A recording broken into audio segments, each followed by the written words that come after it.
Magandang umaga, Pilipinas. Narito na po ang magiging lagi ng panahon ngayong araw ng Thursday, 11 September 2025. Base po sa ating synoptic situation, tuloy nang nalusaw ang low pressure area na binabantayan natin at easterlies na lang ang nakakaapekto sa Luzon at Visayas. Dulot ng easterlies ang Bicol Region, Quezon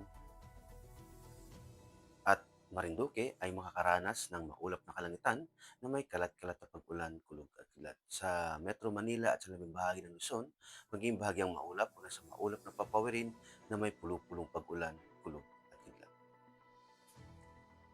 Sa Visayas at Mindanao, magiging bahagyang maulap hanggang sa maulap na papawirin na may pulupulong pag-ulan, kulog at kidlat. Mataas ang tsansa ng ulan lalong-lalo na sa silangang bahagi ng Visayas at Mindanao mamayang hapon hanggang gabi. At para naman sa tatlong araw na pagtataya sa Metro Manila, Cavite, Lipa, Angeles, ay maging bahagyang maulap hanggang sa maulap na papawirin na may pulupulong pag-ulan, kulog at kidlat mula bukas hanggang sa Sabado at pagdating ng Linggo, maging maulap na kalangitan na may kalat-kalat na pag-ulan, kulog at kidlat.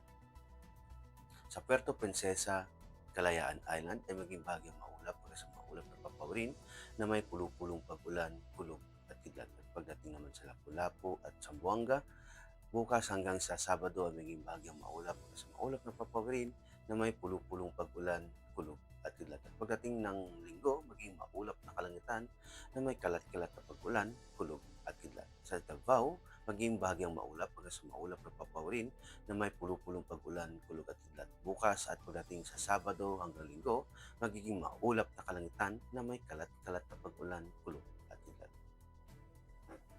Para naman sa astronomical information, ang araw ay sisikat ng 0545 at lulubog din naman mamayang 1801. Para sa moon illumination, meron tayong 81%. At para manatiling updated sa lagay at pagtayo ng panahon, i-follow lamang ang Air Force Weather Center sa mga social media account. Sa ngala ng aming commanding officer na si Colonel Alvin Jan Cugador, Puff JC, ako po si Technical Sergeant Brian Benedict Garcia, Weather Forecaster ng Air Force Weather Center. Muli, maraming salamat